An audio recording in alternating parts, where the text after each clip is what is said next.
The great hall of the Galactic Council stretched out like a vast ocean of lights and sounds. Thousands of beings from hundreds of worlds sat in curved rows that spiraled up toward a crystal dome ceiling. The air hummed with different languages, being translated by machines, creating a constant whisper of voices that normally felt peaceful. Today, that whisper carried fear. Ambassador Zekthar stood at the center podium, his forearms trembling as he gripped the speaking stone.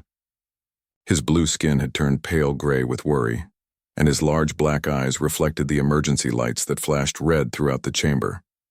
Around him, representatives from across the galaxy leaned forward in their seats, waiting for news they all dreaded to hear.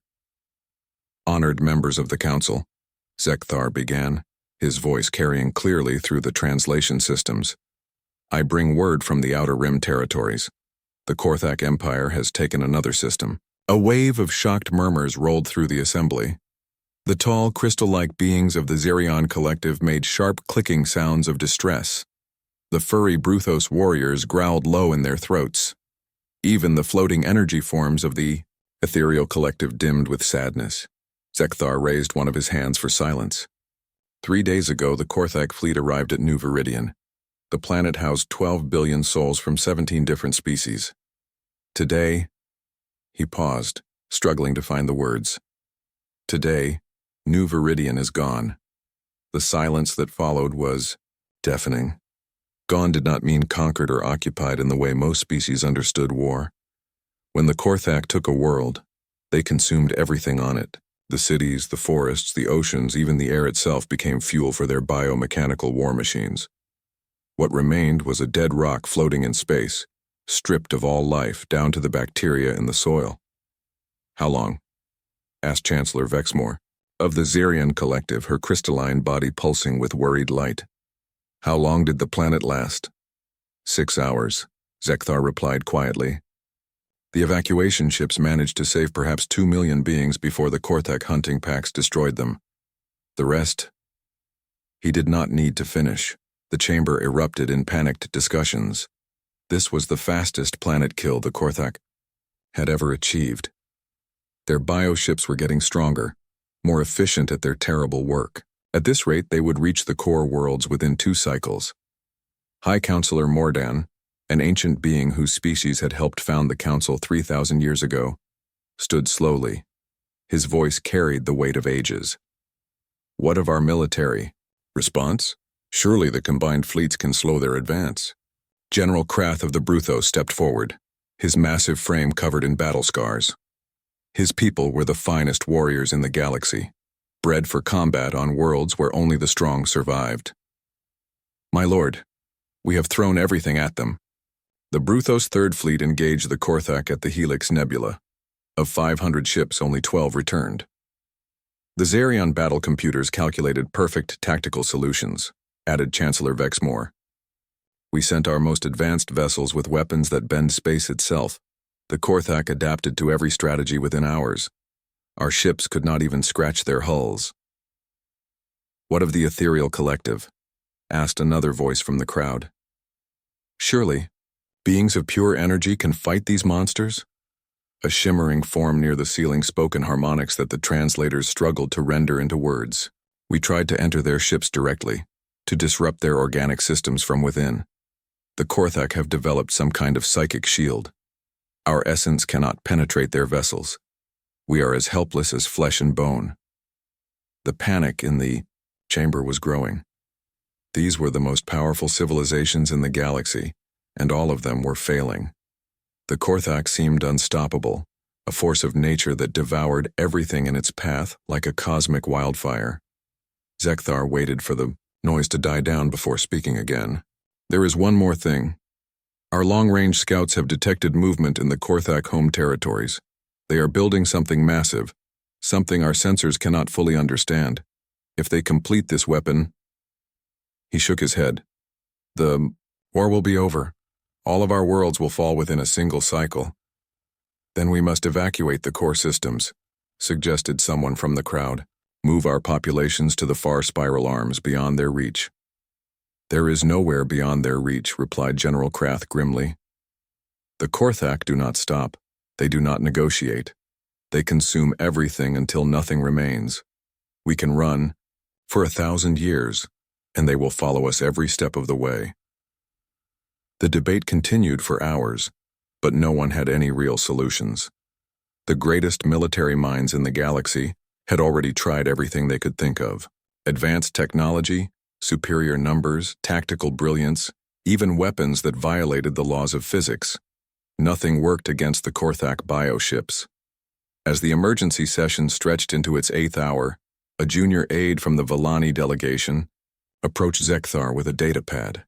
The ambassador read the message and his eyes widened with surprise. "Honored members," Zekthar called out, interrupting a heated argument between the Zarian and Bruthos representatives. "I have just received word from our deep space monitoring stations. They have detected several artificial signals coming from the unexplored regions beyond the galactic rim." "Pirates?" asked someone.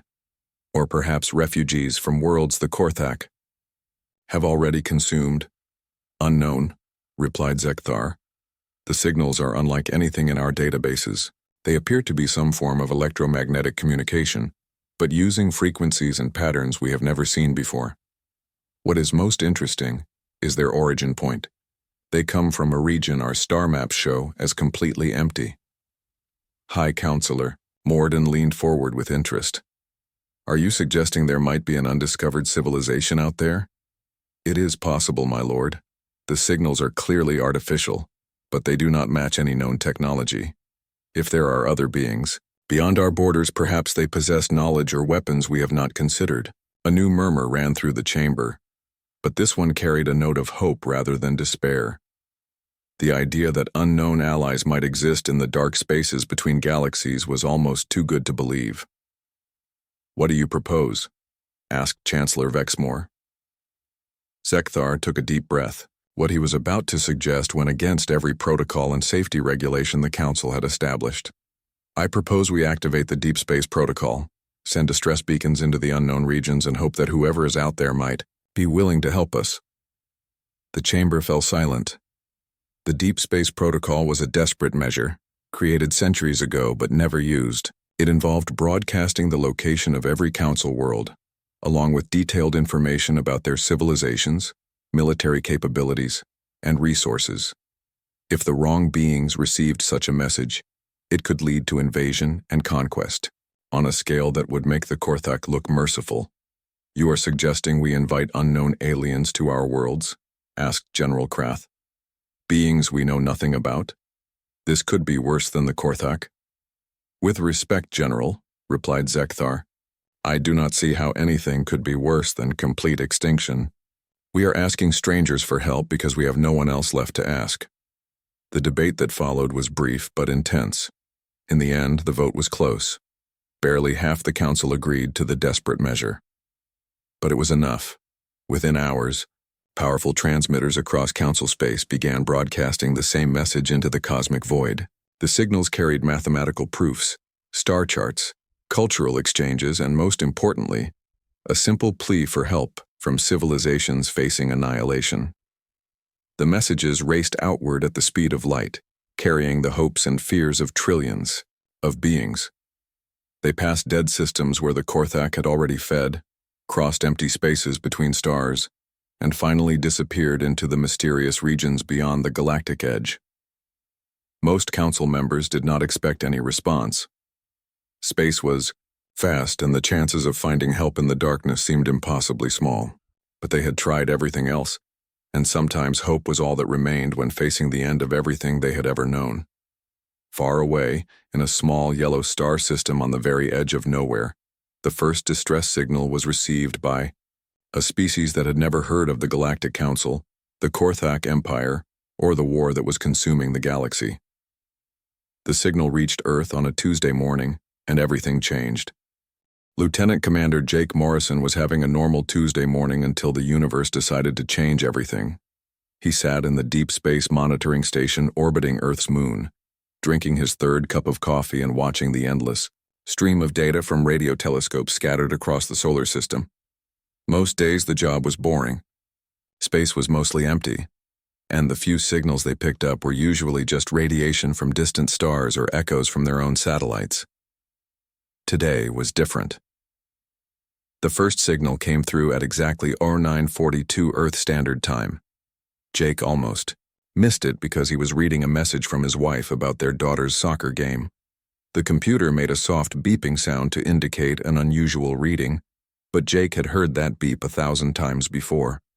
Usually it meant a satellite was malfunctioning or a solar flare was interfering with their equipment. But when Jake looked at his screen, his coffee mug slipped from his hand and crashed to the floor. The signal was clearly artificial. It had mathematical sequences that could only come from an intelligent source, star charts that showed systems far beyond anything humans had ever seen. And most importantly, it was coming from outside the galaxy. Not from another planet in their solar system, or even from nearby stars, but from the vast empty space between galaxies where nothing should exist. Jake's hands shook as he activated the emergency protocols. Within minutes, alerts were flashing on screens across Earth's military command centers. The signal was being recorded, analyzed, and decoded by the most powerful computers humanity had ever built. By noon, Jake found himself in a conference room, deep beneath the Pentagon, surrounded by people whose names appeared in history books. President Helen Carter sat at the head of the table, her gray hair pulled back and her face showing the kind of calm that came from making life-and-death decisions every day. To her right sat Admiral Roy Campbell, the man who had built Earth's first interstellar navy from nothing but dreams and determination. "Show me what we have," the president said simply. Dr. Lisa Park, Earth's leading expert on alien life, stood and activated the holographic display. The room filled with images that took everyone's breath away. Star maps showing thousands of systems with living worlds, pictures of cities that stretched across continents and beings that looked like they had stepped out of humanity's wildest dreams. The signal contains what appears to be an introduction to something called the Galactic Council, Dr. Park explained. Based on the mathematical translations we've managed so far, it represents thousands of intelligent species spread across the galaxy. They have technology we can barely understand and civilizations that are millions of years old. "What do they want from us?" asked General Robert Hayes, the chairman of the Joint Chiefs of Staff. Dr. Park's face grew grim. "They're asking for help. The signal includes detailed information about something called the Korthak Empire. From what we can determine, these Korthak are systematically destroying every living world they encounter. The Council civilizations have been fighting them for years and losing badly." She manipulated the holographic display, showing images of dead worlds stripped of all life. The Korthak don't just conquer planets, they consume them completely. Every plant, every animal, every drop of water becomes fuel for their war machines. What they leave behind isn't even suitable for bacteria to survive on. The room fell silent as the implications sank in. Admiral Campbell leaned forward, his weathered face serious. "Why are they contacting us? We've barely figured out faster than light travel. Our most advanced warship would probably look like a toy to these galactic civilizations." "That's what makes this so interesting," replied Dr. Park. "The signal appears to be a desperate broadcast sent to multiple star systems beyond their galactic boundaries. They're not specifically contacting us, they're contacting anyone who might be listening and asking for help from civilizations they've never met before." Captain Alex Hughes of the exploration vessel Aurora spoke up from his seat near the window. "So they're desperate enough to ask complete strangers for help. That tells us something about how bad their situation really is."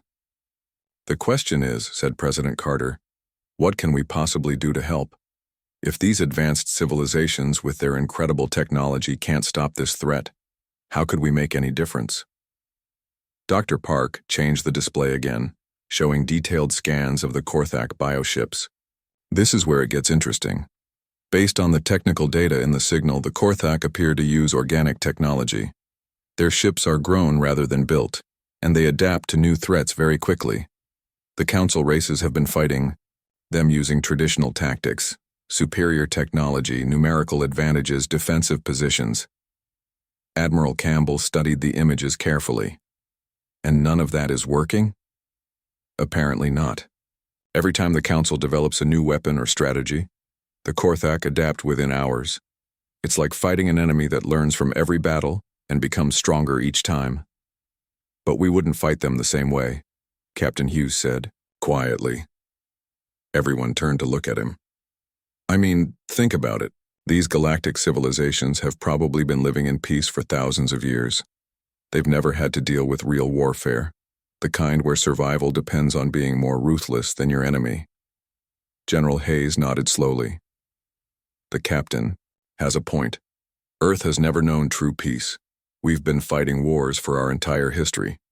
We understand concepts these aliens might have forgotten, things like acceptable losses, surprise attacks, and fighting dirty when necessary. Are you suggesting we could actually make a difference in a galactic war? Asked Dr. Park, sounding skeptical. I'm suggesting that sometimes experience matters more than technology, replied Admiral Campbell.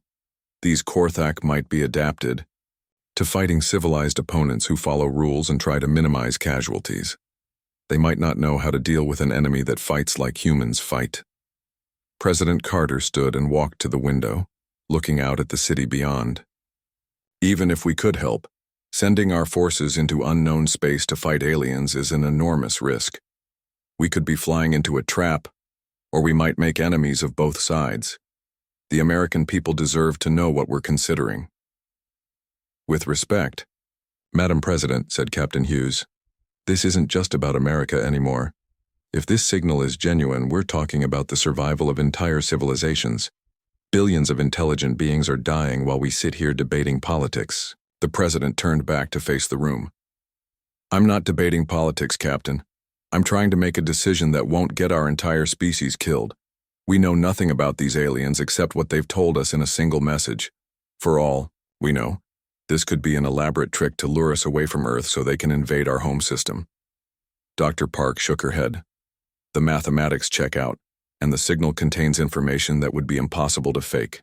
The star charts alone represent knowledge of millions of star systems. No single civilization could create something this detailed as a deception. And there's something else, added Jake Morrison, speaking for the first time since the meeting began. We've been monitoring the signal source, and we're detecting other transmissions now. They're not all coming from the same location.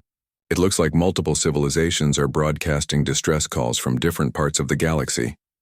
The room fell quiet as everyone absorbed this information. If multiple civilizations were calling for help, it meant the threat was even more widespread than they had initially thought. General Hayes cleared his throat. Madam President, may I suggest a compromise? We could send a small reconnaissance force to investigate. Just a few ships with volunteers, enough to make contact, and assess the situation without committing our entire military. And if it's a trap, asked the President, then we lose a few ships instead of our entire civilization, replied Admiral Campbell grimly. But if it's real, and we do nothing, we might be next on this Korthak Empire's list of targets, President. Carter returned to her seat and looked around the table at the faces of people she trusted with the future of humanity. How long would it take to organize an expedition? With our current technology, the journey to their space would take about 3 weeks, answered Captain Hughes. We could have a small fleet ready to depart within 48 hours if we use ships that are already prepared for deep space missions. What kind of force are we talking about? Admiral Campbell consulted his tablet. I'd recommend 5 destroyers for escort duty, 3 cruisers for heavy firepower, and the Constitution as the command ship. Total crew of about 8,000, including 3,000 Marines in case we need ground forces. That's a significant portion of our interstellar navy, observed the President. Yes, ma'am. But if we're going to do this, we need to do it right. These aliens are fighting a war they're losing. If we show up with inadequate forces, we'll just become more casualties. The debate continued for another hour, with arguments for and against the mission. Some worried about leaving Earth defenseless. Others pointed out that Earth would be defenseless anyway if the Korthak eventually turned their attention to human space. Finally, President Carter made her decision. We go. Admiral Campbell, prepare your fleet for immediate departure. The human fleet dropped out of hyperspace at the edge of the Villani system, like wolves emerging from a dark forest. Admiral Campbell stood on the bridge of the Constitution, watching the tactical displays fill with more targets than he had ever seen in one place. 3,000 Korthak bioships moved through space like a living swarm, their organic hulls pulsing with alien light as they systematically destroyed everything in their path. "My God," whispered Captain Hughes from his position at the navigation console. "Look at the size of this battle." The view screen showed a scene from humanity's worst nightmares. Massive alien vessels twisted and writhed as they fired weapons that turned matter into energy. Evacuation ships the size of cities tried desperately to escape the system while smaller fighters buzzed around them like angry insects. In the distance, the planet Valania Prime hung in space like a wounded animal, its atmosphere burning where Korthak feeding tubes had pierced through to the surface. Dr. Park worked frantically at her communication station, trying to make sense of the flood of alien transmissions filling every frequency. "Admiral, I'm picking up distress calls in dozens of languages. The translation computers are barely keeping up. It sounds like there are council ships from at least 20 different species fighting here." "How many council vessels?" asked Admiral Campbell, never taking his eyes off the tactical display. Lieutenant Commander Morrison, who had volunteered for the mission after his discovery of the original signal, checked his sensors. "I count approximately 200 ships still active, sir, but they're scattered across the entire system and taking heavy casualties. At their current rate of loss, they'll be completely destroyed within 6 hours." Admiral Campbell studied the battle for another 30 seconds, his mind racing through tactical possibilities. The smart thing to do would be to contact the Council forces first, establish communications, maybe coordinate a joint strategy. That was how civilized militaries operated, but Admiral Campbell had not become humanity's top naval commander by being civilized. He had earned his position by winning battles that other people said were impossible to win. "All ships, this is Admiral Campbell," he said into his communication system. "We are going in immediately. Full attack formation. Target the Korthak vessels that are closest to the evacuation ships."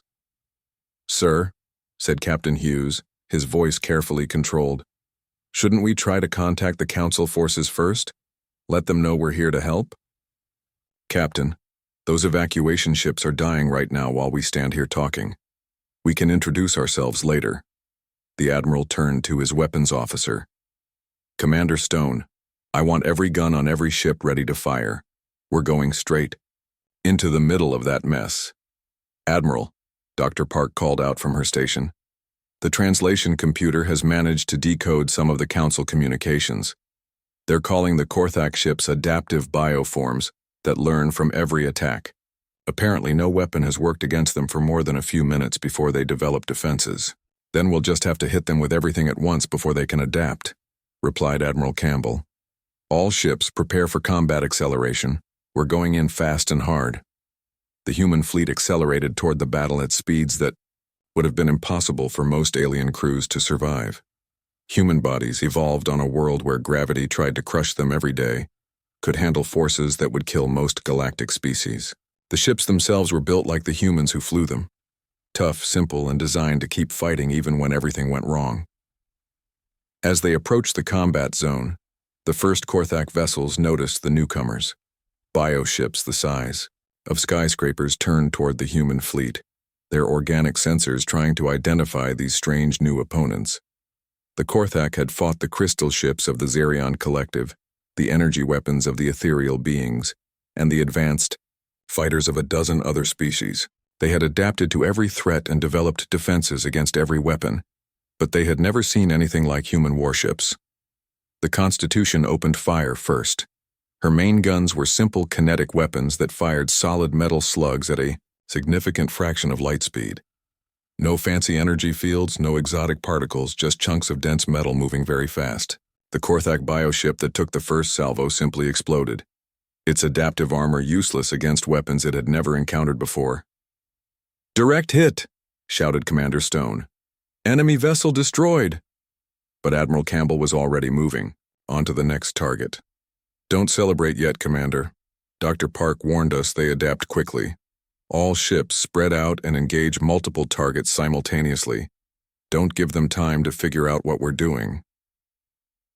The human destroyers peeled, off in different directions, each one attacking a different group of Korthak vessels. Their weapons were all slightly different. Some used kinetic rounds, others fired explosive missiles, and a few had experimental energy weapons that Earth's scientists were still trying to perfect. The variety was intentional.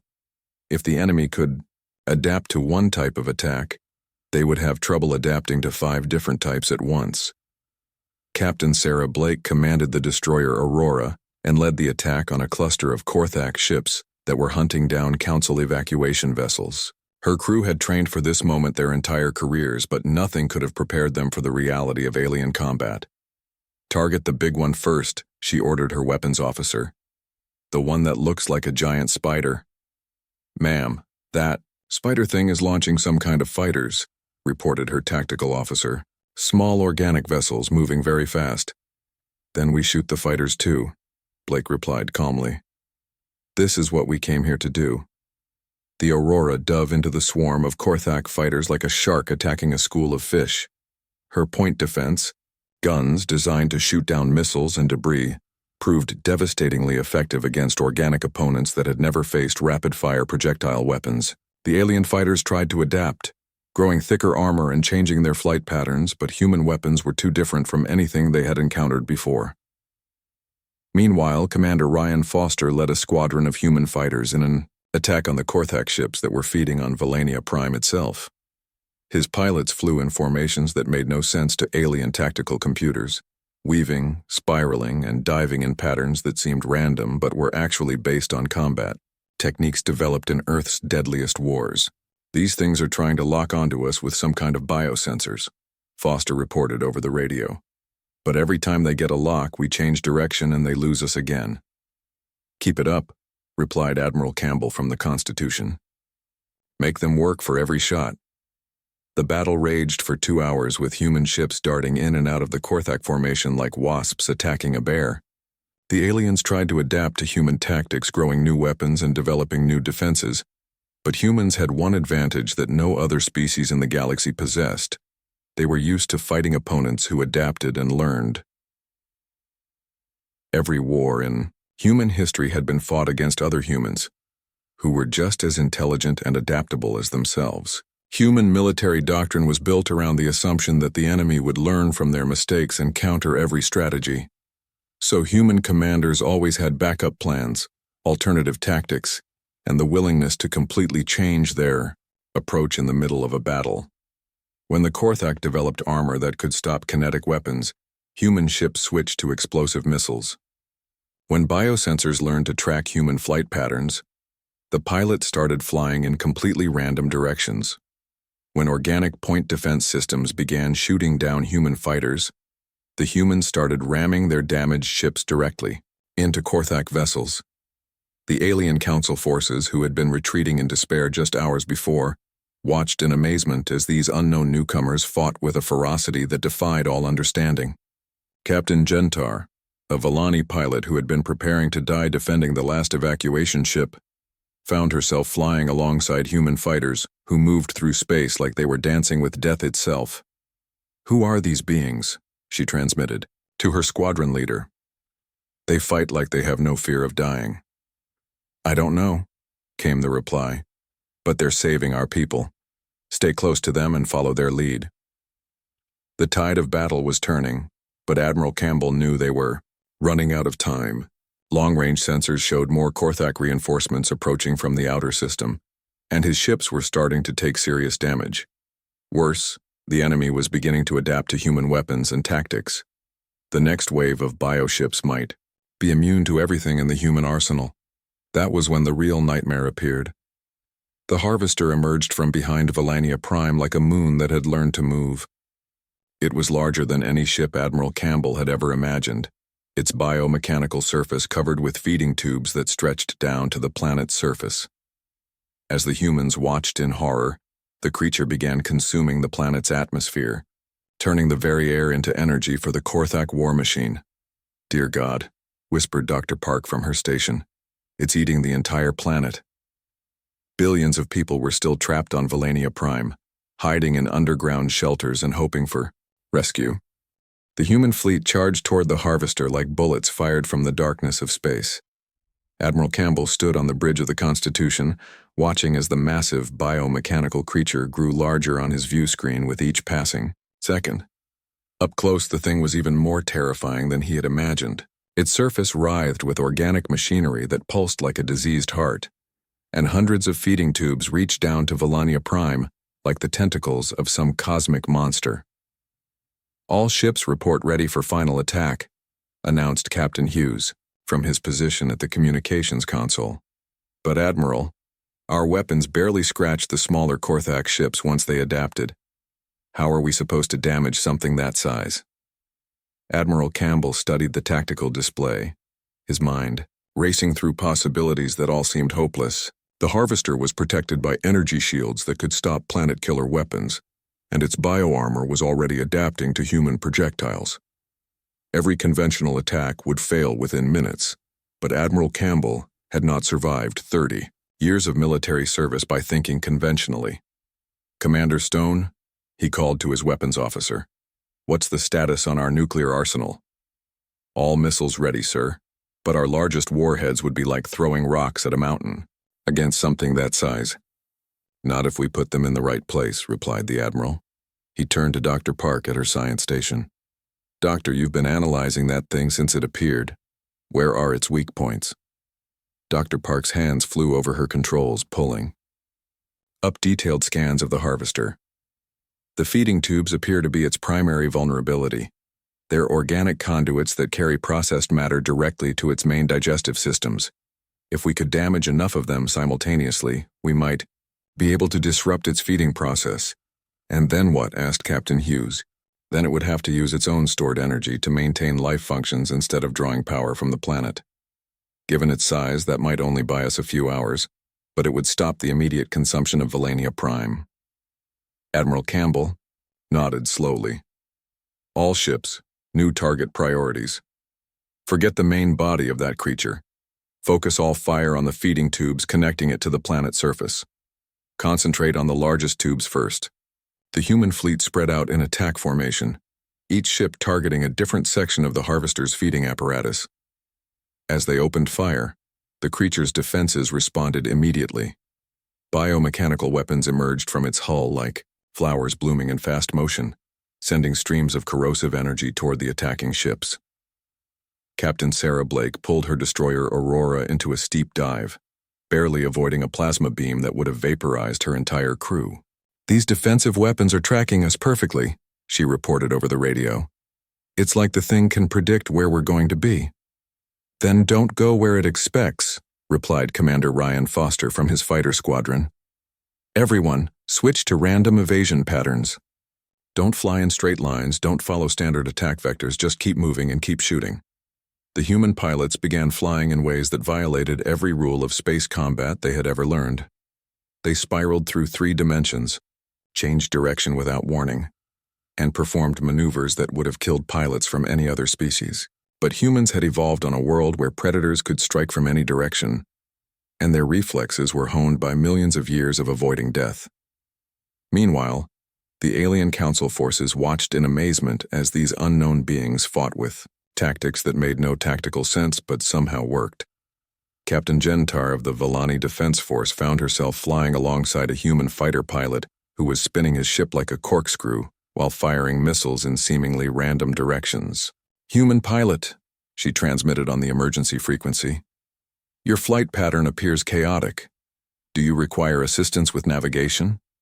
The reply came back in heavily accented but understandable Galactic standard.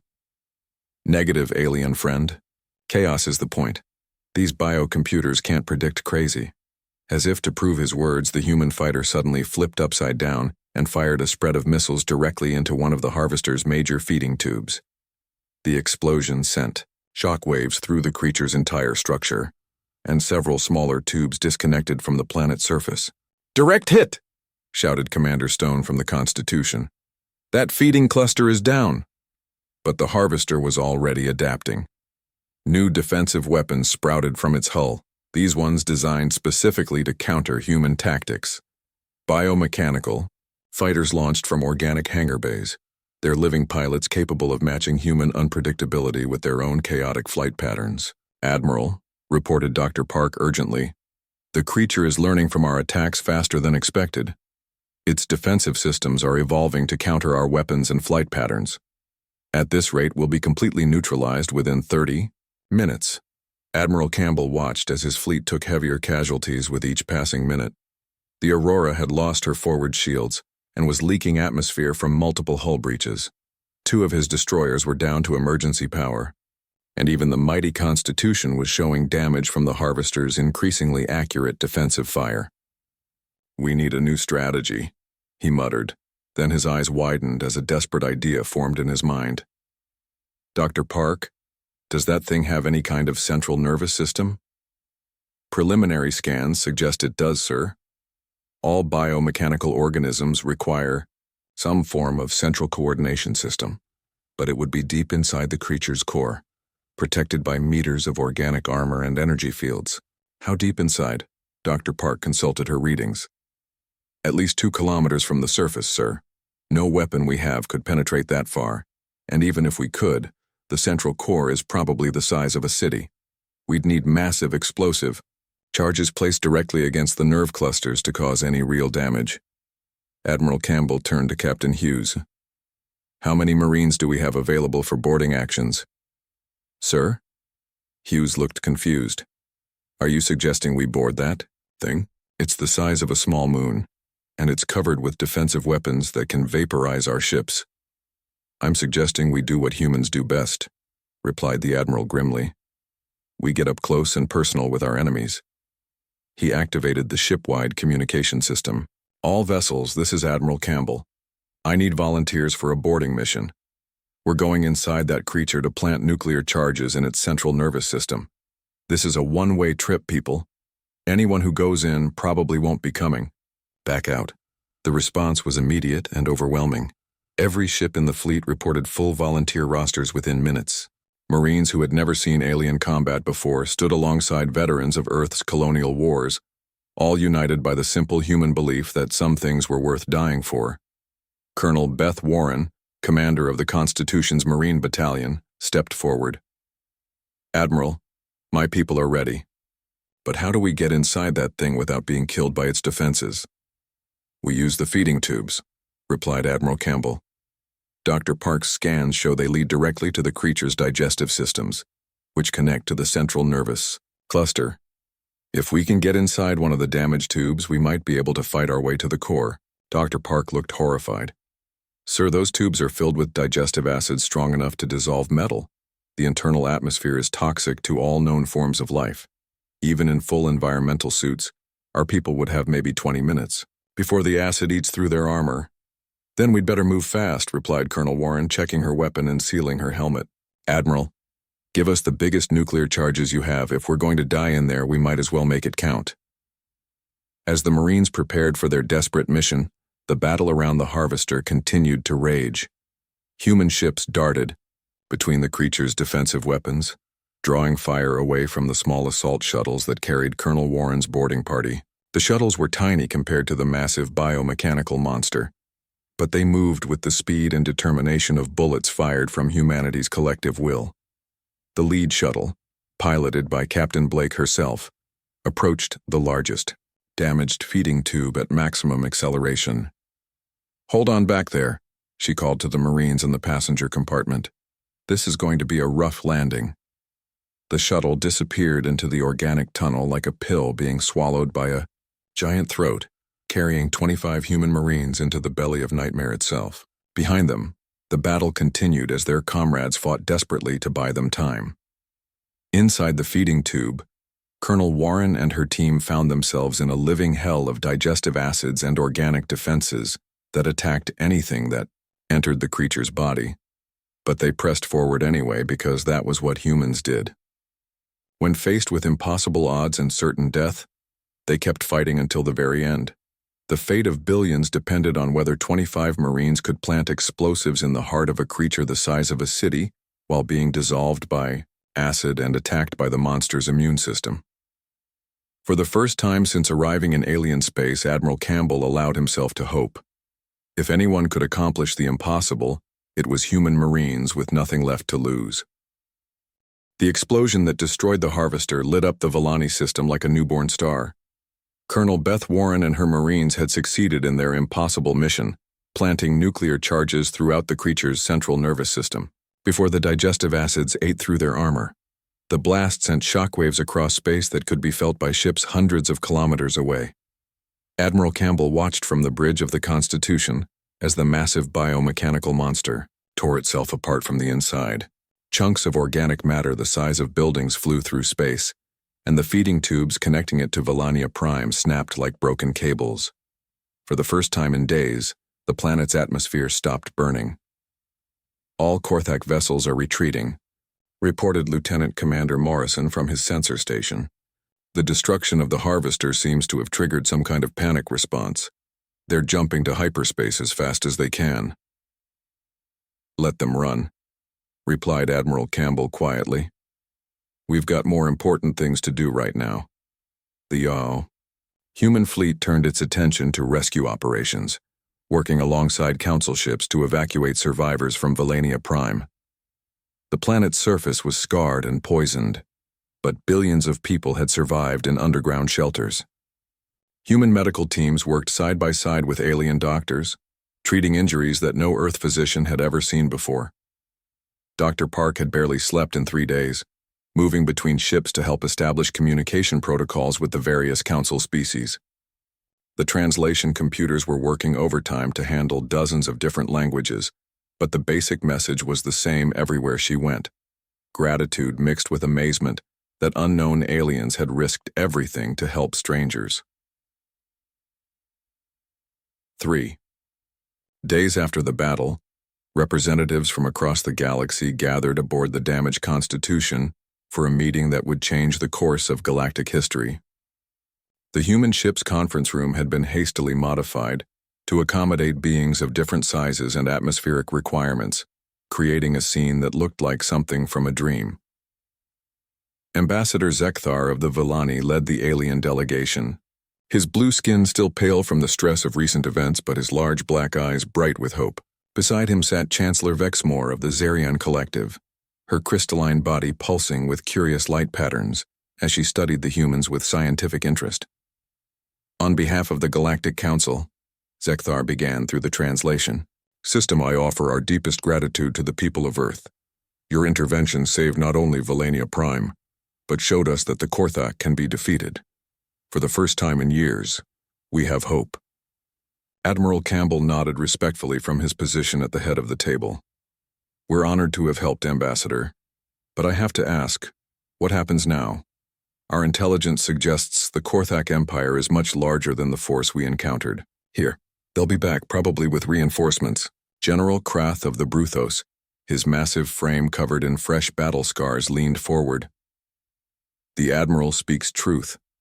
The Korthak will adapt to human tactics just as they adapted to ours. Next time, they will be prepared for your unpredictable fighting methods. Then we'll have to stay ahead of them, replied Captain Hughes. Humans have been fighting adaptive enemies for our entire history. The key is to never use the same strategy twice. Chancellor Vexmore's crystalline form brightened with interest. Your species fascinates our scientific minds. In 3 days, you accomplished what our combined fleets could not achieve in 3 years. How do you explain this success? Dr. Park spoke up from her seat near the window. I think it comes down to experience, Chancellor. Earth has never known lasting peace. We've been fighting wars continuously for thousands of years, and every war taught us something new about survival. Most council species have enjoyed peace for millennia. You've forgotten things that we've never had the luxury of forgetting. Such as? Asked Zekthar. Such as the willingness to accept casualties for strategic gain, replied Admiral Campbell, bluntly. Such as the ability to make decisions under pressure without consulting committees, such as the understanding that sometimes you have to destroy something completely to save what you love. Uncomfortable silence followed his words. The concept of acceptable losses was alien to most council species, who valued individual life. Above all tactical considerations, Captain Sarah Blake, her arm still in a medical brace from the battle, broke the silence. With respect to our new allies, the question isn't how we won this battle. The question is how we win the war. From what we've learned, the Korthak Empire controls hundreds of systems. They have resources and manufacturing capabilities that, dwarf anything humanity can produce. Which brings us to our proposal, said Admiral Campbell, activating a holographic display that showed star charts of both Council space and the unexplored regions beyond. The Galactic Council has offered humanity full membership, skipping the usual probation period. We accept with conditions. The alien representatives exchanged glances, their various forms of non-verbal communication creating a symphony of lights, sounds, and gestures that the translation computers struggled to interpret. What conditions? Asked Zekthar carefully. First, we want permission to establish military training facilities on Council worlds, not to conquer or control, but to teach other species how to fight the way humans fight.